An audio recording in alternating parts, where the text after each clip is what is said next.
Hello students, welcome to FUK Education. I am Arya Dubey and today in this video session we are going to discuss the chapter 12 of economics, that is income determination and multiply. हम इस video में specifically long answer type questions जो हैं आज उनको discuss करेंगे। तो चालू करते हैं सबसे पहले क्वेश्चन से। What is excess demand, explain with the help of a diagram. तो हम सबसे पहला क्वेश्चन जो दिया है वो पूछा गया है एक्सेस डिमांड के बारे में। एक्सेस डिमांड क्या होती है और हमें डायग्राम के थ्रू से शो करना है कि कैसे एक्सेस डिमांड को हम ग्राफिकली शो करते हैं। Excess demand refer to situation when aggregate demand is in excess of aggregate supply। यानी कि एक ऐसी सिचुएशन है एक्सेस डिमांड जब एग्रीगेट डिमांड ज्यादा होती है किससे, एग्रीगेट सप्लाई से, corresponding to full employment in the economy. ठीक है, फुल एम्प्लॉयमेंट लेवल को करस्पॉन्ड करते समय जब एग्रीगेट डिमांड एक्सेस हो जाए किससे, एग्रीगेट सप्लाई से। तो आप देख सकते हैं यहाँ पे ग्राफ पे एक्स एक्सिस पे आपको गिवन है aggregate demand and Y axis पे आपको इनकम आउटपुट और एम्प्लॉयमेंट लेवल। यहाँ पे आपके पास 45 डिग्री कर्व जो है वो आपका एग्रीगेट सप्लाई कर्व है या फिर इनकम कर्व, और आपके पास यहाँ पे एग्रीगेट डिमांड के दो कर्व्स हैं। बेसिकली पहला जो कर्व है एडी यहाँ पे जो दिया है सी प्लस आई, तो जो यहाँ पे जिस पॉइंट पे एग्रीगेट डिमांड और एग्रीगेट सप्लाई कर्व जहाँ पे इंटरसेक्ट करते हैं पॉइंट ई, ये आपका होता है फुल एम्प्लॉयमेंट इक्विलिब्रियम लेवल। यहाँ पे equilibrium level it was supposed to be established here, but किसी एडिशनल इन्वेस्टमेंट के कारण जिससे एग्रीगेट डिमांड जो है वो ज्यादा हो जाती है, तो इसलिए न्यू कर्व आता है आपका एडी1। तो आप देख सकते हैं C plus I plus change in I delta I, यानी कि कुछ एडिशनल इन्वेस्टमेंट हो गए जिस कारण से एग्रीगेट डिमांड ज्यादा हो गई। उस कारण से देख सकते हैं कि एक नया कर्व आता है जो कि एडी कर्व जो है एडी1 जो है वो एडी कर्व के ऊपर है। और ये कर्व जो है यहाँ पे हमें दर्शाता है एक इन्फ्लेशनरी गैप जो कि है आपका पॉइंट ई एफ, एक इन्फ्लेशनरी गैप जो है उसको शो करता है। अब पॉइंट एफ पे देख सकते हैं कि नया इक्विलिब्रियम जो है वो एस्टैब्लिश हो चुका है। The above figure illustrates the concept of excess demand and inflationary gap, है ना। तो इसको हम एक्सेस डिमांड भी कहते हैं और इसको एक इन्फ्लेशनरी गैप भी कहते हैं। As shown in the diagram aggregate demand is shown on Y axis while income output and employment are shown on the Y axis. यानी कि जो एग्रीगेट डिमांड है वो वाई एक्सिस पे शो करता है जहां पे इनकम आउटपुट और एम्प्लॉयमेंट लेवल है। The intersection of aggregate demand and supply और point E represent the full employment equilibrium, यानी कि जिस पॉइंट ई पे यहाँ पे इंटरसेक्शन है ये फुल एम्प्लॉयमेंट इक्विलिब्रियम को शो करता है। कुछ नेक्स्ट क्वेश्चन पे फिर आगे बढ़ते हैं। What are the reasons for excess demand, यानी कि ये एक्सेस डिमांड के क्या रीजंस हैं, है ना, किन कारणों से एक्सेस डिमांड की सिचुएशन अकर होती है। जैसे कि हमने पिछले क्वेश्चन में देखा था एक्सेस डिमांड का कर्व कि एडी कर्व रहता है एग्रीगेट डिमांड का, और यहाँ पे ज्यादा हो जाता है, एक ज्यादा एडिशनल कर्व एडिशनल डिमांड देखने को मिलती है, इसको हम एडी1 बोलते हैं, जहाँ पे हम मान के चलते हैं कि कुछ एडिशनल इन्वेस्टमेंट हुआ है या कुछ एडिशनल कंजम्पशन हुआ जिस कारण से एग्रीगेट डिमांड बढ़ गई। तो वहीं पे रीजन देखते हैं। सबसे पहले हमने दिया राइज इन कंजम्पशन एक्सपेंडिचर, है ना। जैसे कि आपको पता है एग्रीगेट डिमांड जो है वो दो कंपोनेंट से बनता है, C प्लस I, है ना, कंजम्पशन और इन्वेस्टमेंट। कंजम्पशन और इन्वेस्टमेंट को दोनों को मिला के हमें एग्रीगेट डिमांड मिलता है। तो एग्रीगेट डिमांड तभी बढ़ेगी जब इन दोनों वेरिएबल्स में से कोई एक चीज जो है वो ज्यादा बढ़ जाती है। तो सबसे पहले हम चालू करते हैं कंजम्पशन एक्सपेंडिचर से, यानी C consumption expenditure are a significant part of excess demand. Excess demand can result from an increase in consumption expenditure due to increase in the propensity to consume और डिक्रीज, यानी कि excess demand बढ़ सकती है क्योंकि जब लोगों का जब खर्चा है, जो खर्चा करने की टेंडेंसी है, हैबिट्स हैं, अगर वो बढ़ जाती है, यानी प्रोपेंसिटी टू कंज्यूम जब है वो बढ़ जाती है, या फिर उनकी विलिंगनेस कम हो जाती है सेव करने की, यानी या तो एमपीसी की वैल्यू बढ़ जाती है या फिर एमपीएस की वैल्यू बढ़ जाती है, decrease in willingness to save. Spending on private consumption में इंक्रीज फॉर सेवरल रीजन। तो प्राइवेट कंजम्पशन स्पेसिफिकली जो है वो काफी सारे कारणों से बढ़ सकता है, but the increase in propensity to consume और decreases in the propensity to save is the most crucial factor. यानी कि दो क्रूशियल फैक्टर जो है वो यही है, या तो प्रोपेंसिटी टू कंज्यूम जो है वो बढ़ गया है, या फिर प्रोपेंसिटी टू सेव यानी कि लोगों को सेविंग करने की हैबिट्स है वो खत्म हो गई है। दूसरा आपको दिया tax reduction. This may also happen as a result of lower taxes leading to more disposable income and an increase in consumer demand। यानी कि गवर्नमेंट जब टैक्स कम कर देती है तो लोगों के पास उससे फिर जो डिस्पोजेबल इनकम है वो ज्यादा हो जाती है और उनके खर्च करने की जो हैबिट्स है वो भी बढ़ जाती है। An increase in consumer demand, even though consumers' tendency to spend still same, it increases their capacity to spend। यानी कि जो उनकी टेंडेंसी है, जो हैबिट्स है वो तो सेम ही रहती है खर्च करने की, लेकिन उनकी कैपेसिटी जो है वो बढ़ जाती है। Increase in government expenditure, the government में इंक्रीज इट्स एक्सपेंडिचर और कंजम्पशन, यानी गवर्नमेंट भी जो जो गवर्नमेंट का खर्चा है वो भी बढ़ने से एग्रीगेट डिमांड बढ़ सकती है। गवर्नमेंट जो है अपने इन्वेस्टमेंट और कंजम्पशन को बढ़ा सकती है, जो भी उनकी बजट रिक्वायरमेंट्स हो उनके according. A rise in government spending will lead to an increase in the demand for its products and services from the government. यानी कि अगर गवर्नमेंट खर्चा बढ़ाती है तो उससे इंक्रीज हो जाएगी इसमें डिमांड की और सर्विसेज की, जो भी गवर्नमेंट को चाहिए, which will lead to excess demand. Next आता है increase in private investment and expenditure. हमने कंजम्पशन के बारे में काफी डिस्कस कर लिया। इन्वेस्टमेंट के बढ़ने से भी जो है आपका एग्रीगेट डिमांड बढ़ सकता है। Private consumption expenditure is another significant part of aggregate demand. Excess demand can also occur when investment increases due to fall in interest rate और इंक्रीज इन प्रोजेक्टेड रिटर्न्स। यानी कि यूजुअली एक्सेस डिमांड बढ़ जाती है जब investment बढ़ते हैं, और इन्वेस्टमेंट बढ़ने का कारण होता है इंटरेस्ट रेट का गिर जाना या फिर प्रोजेक्टेड रिटर्न्स जो होते हैं उनका ज्यादा इंक्रीज हो जाना। Decline in imports. Imports में decline as a result of higher international prices than domestic prices, which may lead to excess demand। यानी कि imports अगर कम हो गए जिस कारण से, जो कि कारण होते हैं कि अगर इंटरनेशनल प्राइसेस बढ़ जाते हैं तो imports भी कम हो जाते हैं और डोमेस्टिक प्राइसेस पे लोड आता है, क्योंकि डोमेस्टिक प्राइसेस फिर वहाँ पे चीपर हो जाते हैं। यानी कि लोग जो है फिर अपने डोमेस्टिक टेरिटरी से ही ज्यादा जो है कंजम्पशन करना चालू करते हैं, जिससे एक्सेस डिमांड बढ़ जाता है। नेक्स्ट है rise in export. Exports refer to transferring of domestically produced goods to another country है। तो एक्सपोर्ट्स भी जो है हम कहाँ से करते हैं, हमने डोमेस्टिक प्रोड्यूस गुड्स जो है वहां से करते हैं। तो एक्सपोर्ट, जो भी एक्सपोर्ट अगर बढ़ता है तो यानी कि बाहरी कंट्री जो है हमारे डोमेस्टिकली प्रोड्यूस गुड्स जो है उनको ज्यादा खरीद रही है। बाहर के एक्सपोर्ट बढ़ने से ओवरऑल जो डायरेक्ट इंपैक्ट आता है वो हमारे एग्रीगेट डिमांड पे आता है, जो कि इंक्रीज हो जाती है। When domestic goods are priced comparably lower than the export और when the value of the domestic currency decline there may be excess demand. यानी कि जब डोमेस्टिक गुड्स की प्राइस जो है वो कम हो जाते हैं एक्सपोर्ट से, जिस कारण से जो डोमेस्टिक करेंसी है वो भी डिक्लाइन होती है और उस कारण से एक्सेस डिमांड देखा जा सकता है। नेक्स्ट पॉइंट हमारा आता है deficit financing. It is a phenomena where a government spends more money than it makes in the taxes and covers of the deficit by borrowing money और क्रिएटिंग एडिशनल फंड, है ना। तो deficit financing एक ऐसी process है जहां पे government ज्यादा पैसा खर्च करती है जितनी उसकी अर्निंग कैपेसिटी होती है। यूजुअली वो गवर्नमेंट इसलिए ऐसा करती है कि उनको फंड्स की जरूरत होती है, यहाँ पे वो पैसा बोरो करती है या फिर नए फंड्स क्रिएट करती है, additional funds. Usually deficit financing में यूजुअली गवर्नमेंट जो है वो ज्यादा एडिशनल करेंसी जो है प्रिंट करती है। एक्सेस डिमांड में result from increase in the money supply as a result of deficit financing, जिस कारण से डेफिसिट फाइनेंसिंग जो है वो कहीं ना कहीं लोगों की जो परचेसिंग पावर है उसको इंक्रीज कर देती है।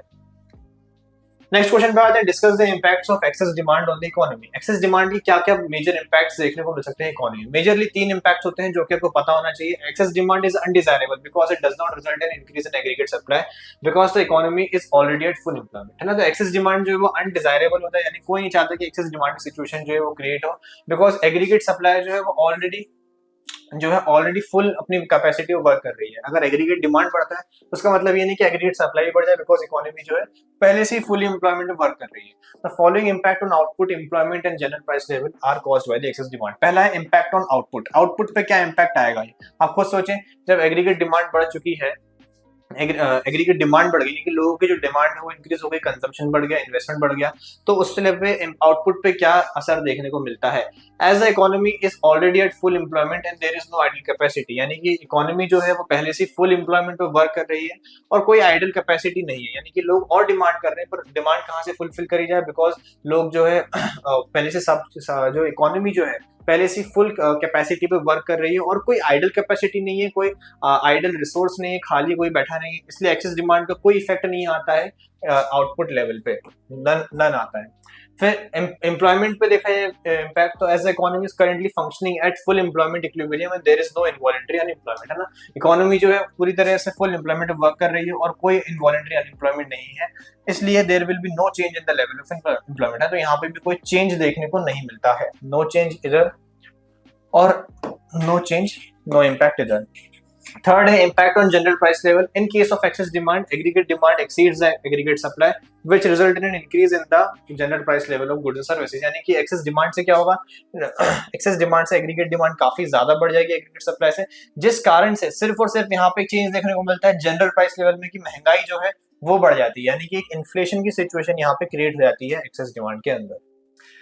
नेक्स्ट क्वेश्चन पे आगे बढ़ेंगे, explain the working of multiplier. यानी मल्टीप्लायर की वर्किंग जो है उसको हमें एक्सप्लेन करना है, very important question. The principle of one person's expenditure equals another person's income explains how multiplier works. When you make an additional investment, your income rises many times faster than your investment, है ना। तो सबसे important principle जिसमें multiplier work करता है कि एक इंसान का खर्चा यानी एक इंसान का एक्सपेंडिचर दूसरे इंसान की इनकम होती है। और इसी तरीके से मल्टीप्लायर वर्क करता है, जब आप एक एडिशनल इन्वेस्टमेंट करते हैं आपकी इनकम जो है वो काफी ज्यादा गुना बढ़ जाती है इकोनॉमी में अपने हमारे इन्वेस्टमेंट से।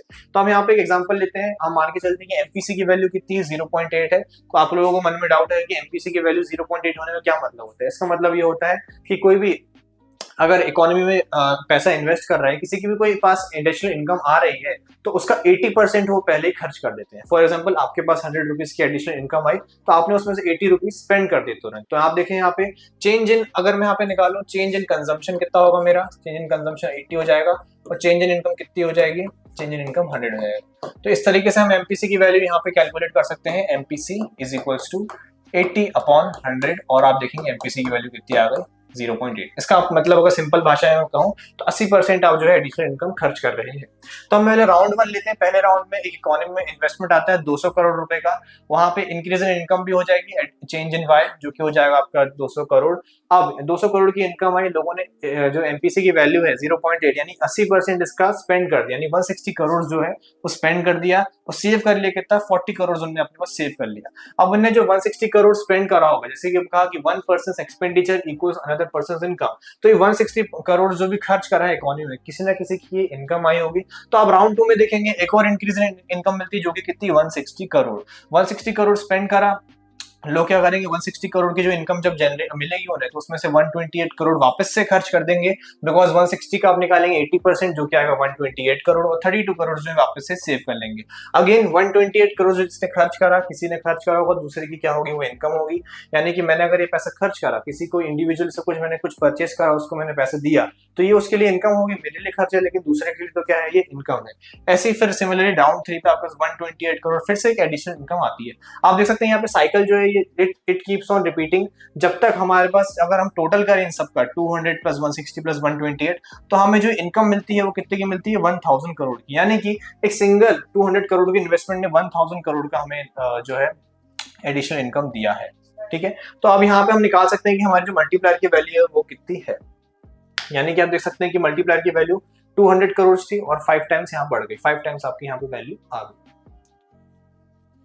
नेक्स्ट क्वेश्चन पे आते हैं, explain equilibrium bye aggregate demand and aggregate supply approach. अब इक्विलिब्रियम लेवल को एक्सप्लेन करना है एग्रीगेट डिमांड और एग्रीगेट सप्लाई अप्रोच से, यानी कि एग्रीगेट डिमांड और एग्रीगेट सप्लाई से कैसे हम इक्विलिब्रियम लेवल को डिटरमाइन करते हैं। हम यहाँ पे एक हाइपोथेटिकल शेड्यूल ले लेंगे जहाँ पे हमें employment, income, consumption, saving, investment दिया है। हम यहाँ पे जो नंबर्स हैं कंप्लीटली इमेजिनरी हैं, आप अपने कन्वीनियंस के हिसाब से कोई भी नंबर जो है ले सकते हैं। Employment is 0, 5, 10, 15, 20, 25, 30 lakh. जैसे जैसे आपकी इनकम बढ़ेगी वैसे वैसे आपका एम्प्लॉयमेंट ही बढ़ेगा और साथ साथ में वैसे वैसे आपका कंजम्पशन ही बढ़ेगा। अब इक्विलिब्रियम लेवल कब एस्टैब्लिश किया जाता है, जब एग्रीगेट डिमांड इक्वल हो एग्रीगेट सप्लाई के। एग्रीगेट डिमांड निकालने के लिए कंजम्पशन C प्लस I किया जाएगा, यानी 30 प्लस 30 कितना आ जाएगा 60, 70 प्लस 30 कितना आ जाएगा 100 and so on. Similarly consumption पे सेविंग किया जाएगा, C प्लस है, जिससे वो क्या मिल जाएगा एग्रीगेट सप्लाई। 30 प्लस माइनस 30 जो कि कितना देगा 0, 70 प्लस माइनस 20 कितना देगा आपको 50। ठीक है, यू गेट द आइडिया कि आपको यहाँ पे किस तरीके से एग्रीगेट डिमांड और एग्रीगेट सप्लाई जो है निकाला गया है। अब यहाँ पे हम देखेंगे सिचुएशन जहाँ पे एग्रीगेट डिमांड इक्वल होती है एग्रीगेट सप्लाई के। आप देखें स्टार्टिंग में इनिशियली एग्रीगेट डिमांड जो है वो ज्यादा है किससे, एग्रीगेट सप्लाई से। तो हम रिमार्क्स में हमने लिखा है ED is more than as, ED is more than as. पर जैसे जैसे आप देखें इनकम लेवल बढ़ते रहते हैं वैसे वैसे एग्रीगेट डिमांड जो है वो कहीं ना कहीं स्टेबलाइज होता है और एग्रीगेट सप्लाई एक पॉइंट पे एग्रीगेट डिमांड की इक्वल हो जाती है एंड एक पॉइंट बाद उसको एक्सीड कर देती है। तो आप देख सकते हैं एट 20 lakhs ऑफ एम्प्लॉयमेंट, जहाँ पे एम्प्लॉयमेंट 20 लाख रहता है और इनकम 200 करोड़ रहती है इकोनॉमी में, वहाँ पे एग्रीगेट डिमांड भी 200 करोड़ है और एग्रीगेट सप्लाई भी 200 करोड़ है, जो कि हमारा इक्विलिब्रियम लेवल हो जाएगा। Beyond this point aggregate supply जो है एक्सीड करती है किसको, एग्रीगेट डिमांड को। हम इसे ग्राफिकली अगर यहाँ पे शो करना चाहें तो आप देख सकते हैं एक्स एक्सेस है और वाई एक्सेस है, जहाँ पे 45 डिग्री कर्व जो है आपका वो आ जाएगा एग्रीगेट सप्लाई का कर्व, एएस कर्व, और ईडी और सी प्लस आई कर्व आपका इस तरीके से यहाँ पे नीचे है। इनिशियली देख सकते हैं कि यहाँ पे एग्रीगेट डिमांड जो है ऊपर है किसके, एग्रीगेट सप्लाई के, बट एक पॉइंट पे जहां पे 20 lakhs ऑफ एम्प्लॉयमेंट आता है उस पॉइंट पे एग्रीगेट डिमांड इक्वल हो जाता है एग्रीगेट सप्लाई के एंड बियॉन्ड जाते ही एग्रीगेट सप्लाई एक्सीड कर देता है एग्रीगेट डिमांड को। कुछ इंपॉर्टेंट ऑब्जर्वेशंस देखेंगे हम इसके बारे में। The equilibrium point denoted by the letter E occurs when desired expenditure और consumption on investment is equal to the total output. यानी कि इक्विलिब्रियम पॉइंट तब आता है जब पॉइंट ई पे डिजायर्ड एक्सपेंडिचर, कंजम्पशन पे और इन्वेस्टमेंट पे इक्वल आता है टोटल आउटपुट के, यानी कि एग्रीगेट डिमांड इक्वल है एग्रीगेट सप्लाई के। OY is the output at the equilibrium level that corresponds two point E, यानी कि आउटपुट लेवल कितना है, आउटपुट लेवल है हमारा O से लेके Y, जहां पे एग्रीगेट डिमांड और एग्रीगेट सप्लाई एक दूसरे के इक्वल है। And the above table the aggregate demand is equal to the aggregate supply, यानी कि एग्रीगेट डिमांड एग्रीगेट सप्लाई किस पॉइंट पे इक्वल है, जब इनकम लेवल 200 करोड़ रहता है। It is a case of effective demand. Effective demand refer to that level of aggregate demand that becomes effective since it is equal to aggregate supply. यानी इस point पे जो demand रहती है हम उसको ही क्या कहते हैं, इफेक्टिव डिमांड कहते हैं। Moving on to the next question, explain the saving investment approach for establishing the equilibrium level. यानी कि सेविंग इन्वेस्टमेंट अप्रोच के थ्रू भी हम कैसे इक्विलिब्रियम को एस्टेब्लिश करते हैं। जैसे कि मैंने प्रीवियस वीडियो में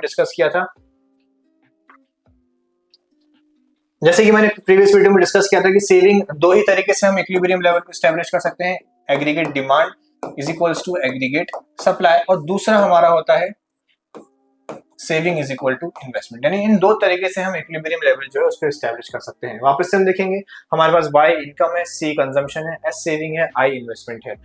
इनकम और कंजम्पशन के थ्रू हम सेविंग निकालेंगे, यानी इनकम माइनस कंजम्पशन से आपको मिल जाएगी सेविंग, जो कि इनिशियली रहती है नेगेटिव -30 -20 और 0, बिकॉज इस समय ऑटोनोमस कंजम्पशन की प्रेजेंस के कारण जो हमारी इनकम है वो कम रहती है, किससे, कंजम्पशन से। लेकिन एक पॉइंट बाद इनकम जो है वो एक्सीड करती है कंजम्पशन को, इसलिए सेविंग आप देख सकते हैं एक पॉइंट बाद पॉजिटिव लेवल पे आ जाती है। और इन्वेस्टमेंट जो है वो हमारा ऑटोनोमस इन्वेस्टमेंट है, जो through out all levels of income same रहता है, जो कि 30 करोड़।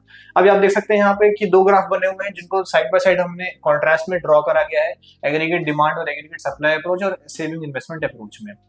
सिमिलरली आप देख सकते हैं स्टार्ट होता है यहाँ पे नेगेटिव पॉइंट से, सेविंग कर्व स्टार्ट होता है जो पॉइंट ऐसे यहाँ पे, और आपका जो इनकम कर्व है, जो इन्वेस्टमेंट कर्व है, वो एक straight line parallel to X axis रहेगी, बिकॉज उसमें कोई चेंज नहीं आ रहा है। तो जिस पॉइंट पे सेविंग और इन्वेस्टमेंट इक्वल होते हैं उसी पॉइंट को हमने यहाँ पे इक्विलिब्रियम पॉइंट कहा गया है। ऑल्सो ये पॉइंट जो है एकदम कॉरेस्पॉन्ड करता है हमारे एग्रीगेट डिमांड और एग्रीगेट सप्लाई कर्व को। इसके बारे में कुछ इंपॉर्टेंट ऑब्जर्वेशंस देखेंगे। Equilibrium point denoted by the letter E occurs where saving and investment curve intersect each other, यानी कि इक्विलिब्रियम पॉइंट कहां पे आता है, जहां पे सेविंग और इन्वेस्टमेंट कर्व जो है एक दूसरे को इंटरसेक्ट करते हैं। Also at point E ex ante saving is equal to ex ante investment, यानी कि पॉइंट ई पे एक्स एंटी सेविंग जो है वो इक्वल होगा किसके, एक्स एंटी इन्वेस्टमेंट के, यानी कि जो प्लान्ड सेविंग्स है वो इक्वल हो जाएंगे किसके, प्लान्ड इन्वेस्टमेंट के। The equilibrium level of output corresponding to the equilibrium point E is OY, यानी कि जो इक्विलिब्रियम लेवल है आउटपुट का वो OY पे आ जाएगा, सेम जैसे हमने लास्ट क्वेश्चन में देखा था। In the above table planned saving is equal to planned investment, है ना। तो इस टेबल में प्लान्ड सेविंग जो है वो 30 करोड़ है, किसके, प्लान्ड इन्वेस्टमेंट के, when the equilibrium level of income is 200 crore. Next question पे आएंगे, what is deficient demand. Deficient demand क्या होती है? Deficient demand refer to situation when aggregate demand is short of aggregate supply corresponding to full employment in the economy, that is AD is less than AS, यानी कि वो situation जहाँ पे aggregate demand short पड़ जाती है, कम पड़ जाती है किसके अगेंस्ट, एग्रीगेट सप्लाई के, यानी कि AD is less than AS. The above figure illustrates the concept of deficit demand and the deflationary gap as shown in the diagram. Aggregate demand is shown on the y-axis, while income, output, and employment are shown on the x-axis. The intersection of aggregate demand and supply or point E represent the full employment equilibrium level. तो आप देख सकते हैं यहाँ पे वो graph दिया गया है, डेफिशिएंट डिमांड या फिर इसको हम डिफ्लेशनरी गैप कहते हैं। यहाँ पे आप देख सकते हैं 45 डिग्री कर्व जो है वो आपका एग्रीगेट सप्लाई कर्व है, और एग्रीगेट डिमांड कर्व जो है it was supposed to meet at point E, जहाँ पे फुल एम्प्लॉयमेंट इक्विलिब्रियम एस्टैब्लिश होता है। लेकिन किसी कारण से एग्रीगेट डिमांड जो है शॉर्ट पड़ जाती है एग्रीगेट सप्लाई के, तो वो नीचे आ जाएगी, थोड़ा सा आपको एक नया कर्व आता है AD1, जहां पे C plus I minus change in investment, किसी कारण से जो है एग्रीगेट डिमांड शॉर्ट पड़ती है, और इन दोनों के बीच में जो गैप रहता है वो एक डिफ्लेशनरी गैप रहता है। नेक्स्ट है फिर आपको यहाँ पे explain the reasons for deficient demand. सबसे पहला डेफिशिएंट डिमांड का reason, decrease in private consumption expenditure. Private consumption expenditure are a significant part of aggregate demand, यानी कि किस प्राइवेट सेक्टर में जो कंजम्पशन है वो कम हो गया है, क्योंकि हमें जैसे पता है एग्रीगेट डिमांड का दो पार्ट होते हैं मेजर, एक होता है आपका कंजम्पशन और एक होता है आपका इन्वेस्टमेंट। तो कंजम्पशन के कम होने से भी एग्रीगेट डिमांड जो है काफी ज्यादा कम हो सकती है। Serious deficiency in aggregate demand result from a decrease in private consumption expenditure. Spending on private consumption में रेड्यूस फॉर सेवरल रीजंस, यानी कि काफी सारे अलग अलग रीजंस रह सकते हैं। अगर हम यहाँ पे शॉर्ट में देखना चाहें तो द प्रोपेंसिटी टू कंज्यूम और a growth in propensity to save is the most crucial factor. यानी कि प्रोपेंसिटी टू कंज्यूम जो है वो हो सकता है लोगों की कम हो गई हो, एमपीसी की वैल्यू जो है वो कम हो गई हो और लोगों ने अब पैसा सेव करना चालू कर दिया हो, यानी प्रोपेंसिटी टू सेव जो है वो बढ़ गई हो। Deficient demand in the economy result from a decline in consumer spending due to a decrease in the propensity to consume. And usually decline in consumer spending होता है क्योंकि प्रोपेंसिटी टू कंज्यूम जो है वो कम हो गई है। फिर नेक्स्ट है decrease in private investment expenditure. जैसे कि हमें पता है कि इसका दूसरा कंपोनेंट है वो इन्वेस्टमेंट है। इन्वेस्टमेंट कम होने से भी जो है डिक्रीज हो देखा जा सकता है। Private consumption expenditure is another significant part of aggregate demand. It may be reduced in instances where company expectation are low. हाँ, तो यानी कि कोई भी कंपनी हो सकती है उसकी एक्सपेक्टेशन लो हो कहीं भी इन्वेस्टमेंट से, जिस कारण से इन्वेस्टमेंट्स जो है वो काफी ज्यादा कम हो सकते हैं। जैसे कि for example in the years 2020 to 21 जब कोविड चल रहा था, it took place in all market economics around the world. यानी कि पूरे के पूरे जो अराउंड द वर्ल्ड थी वहां पे सारे के सारे आप देख सकते हैं इन्वेस्टमेंट कम देखने को मिला था। Decrease in government expenditure, the government may reduce its investment or consumption expenditure. This could occur as a result of government budget restriction। यानी कि गवर्नमेंट जो है वहाँ पे अपने खुद की इन्वेस्टमेंट और कंजम्पशन को कम करे, जिस कारण से ओवरऑल एग्रीगेट डिमांड जो है वो भी कम हो जाती है। Aggregate demand is decrease when the government और investment expenditure is reduced. Next question पे आते हैं, discuss the impact of deficient demand. Deficient demand के क्या क्या इम्पैक्ट होते हैं इकोनॉमी पे। Very important, due to its deflationary effects insufficient demand causes numerous problem for the economy. क्योंकि अब यहाँ पे जो हमें सिचुएशन देखने को मिलती है वो मिलती है इनसफिशिएंट डिमांड की, यानी कि सप्लाई बराबर हो रही है लेकिन लोग अब तक कमोडिटी या सर्विसेज को डिमांड नहीं कर रहे हैं। तो डिफिशिएंट डिमांड सबसे पहले हम देखेंगे एक नेगेटिव इम्पैक्ट आता है इस पे आउटपुट पे। आउटपुट लेवल्स पे क्या इम्पैक्ट आता है, there will be an increase in inventory stock due to lack of sufficient aggregate demand. क्या होगा, इन्वेंटरी स्टॉक जो है वो बढ़ जाएगी। जैसे ही डिमांड कम हो जाएगी तो जो इन्वेंटरी स्टॉक है, लोगों के पास स्टॉक्स है वो पाइल अप होना चालू हो जाएंगे, बढ़ जाएंगे, जिस कारण से जो प्रोड्यूसर्स हैं वो उनको कहीं ना कहीं कंपल्शन फील होगा कि अपने जो प्रोडक्शन है उसको कम किया जाए। The business will be compelled to plan for lower production within the following time frame. The anticipated output will therefore decrease. इस कारण से जो ओवरऑल लॉन्ग रन में आउटपुट है वो कहीं ना कहीं एक पॉइंट पे जाके डिक्रीज हो जाएगा, यानी कि आउटपुट सबसे पहला हमारा कम हो जाता है। सेकंड है impact on employment. As the level of investment decreases in the economy there is a decrease in anticipated output. जैसे जैसे इन्वेस्टमेंट जो है वो इकोनॉमी में कम होता रहता है उस कारण से जो हमारा आउटपुट है वो भी कम हो जाएगा। It reduces the level of employment in the country. जैसे अगर आउटपुट कम हो रहा है तो फिर क्या होगा, लोगों की जरूरत भी नहीं पड़ेगी, यानी उतनी वर्क फोर्स की जरूरत नहीं पड़ेगी, जिस कारण से अनएम्प्लॉयमेंट जो है वो बढ़ जाएगा। That the deficient demand lead to unemployment. वो भी किस तरह का unemployment, involuntary unemployment. General price level की बात करें अगर हम, तो जनरल प्राइस लेवल जो है यहाँ पे वो भी क्या हो जाएंगे, कम हो जाएंगे। Due to a lack of demand for goods and services in the economy, deficient demand leads to general price level to decline. यानी अगर डिमांड नहीं रहेगी तो फिर उन कमोडिटीज की जनरल प्राइस लेवल जो है वो कम हो जाएंगे। The prices tend to decrease which leads to deflation. जिस कारण से डिफ्लेशन की एक सिचुएशन देखने को मिल सकती है, which is totally opposite of inflation. Next देखते हैं हम यहाँ पे डिक्रीज इन एक्सपोर्ट्स। तो एक्सपोर्ट्स जो है हमारे ओवरऑल वो भी कम हो जाएंगे, यानी कि हम जो है बाहरी कंट्रीज को एक्सपोर्ट करना, गुड्स कम कर देंगे। एक्सपोर्ट क्या होता है, जो डोमेस्टिकली प्रोड्यूस गुड्स है उनको बाहर दूसरी कंट्री में सेल करना। अ decrease in export indicate a decrease in expenditure on domestically produce products and services. This causes a decline in demand. इस कारण से जो हमारी डिमांड है ओवरऑल वो भी कम हो जाएगी। डिमांड कम होगी यानी कि अब जो बाहर की एक्सपोर्ट्स है, जो बाहरी कंट्रीज है वो भी हमसे खरीदेंगे नहीं गुड्स। इंक्रीज इन इम्पोर्ट हो जाएगा। When domestic prices are higher than those on the international market, imports में increase. Imports are a negative factor in aggregate demand. As a result in increase in imports causes a decrease in aggregate demand. जिस कारण से aggregate demand जो है वो कम हो जाती है अगर इंपोर्ट्स में इंक्रीज आता है। Increase in tax rates, people have less disposable income because of N increase in tax rates. Tax rates बढ़ जाते हैं और टैक्स रेट बढ़ने से लोगों की जो डिस्पोजेबल इनकम है वो भी कम हो जाती है। Even when their in tendency to spend stay the same, it lowers their capacity to save. और जैसे ये डिस्पोजेबल इनकम कम होती है तो जो उनकी कैपेसिटी होती है स्पेंड करने की वो भी कम हो जाती है। Reduce disposable income leads to lower aggregate demand. और जिस कारण से जब इनकम उनके पास कम रहेगी तो उनकी एग्रीगेट डिमांड भी जो है वो ओवरऑल कम हो जाएगी। तो ये कुछ 6 हमने यहाँ पे इम्पैक्ट देखे जो डेफिशिएंट डिमांड के हमें देखने को मिल सकते हैं। ओके, सो आई होप जो भी जितने भी मैंने इस वीडियो में क्वेश्चन डिस्कस करे आपको समझ में आए होंगे। अगर आपको इन क्वेश्चंस के रिगार्डिंग कोई भी डाउट हो रहा है तो अपने डाउट्स जो है कमेंट सेक्शन में पूछ सकते हैं। ऑल्सो मैंने इसी सेम फॉर्मेट में बाकी चैप्टर्स को भी इस चैनल पे कवर किया है, तो आप चैनल पे जाके प्लेस जो है चेकआउट कर सकते हैं। And download the future education app today and also don't forget to like, share and subscribe. Thank you.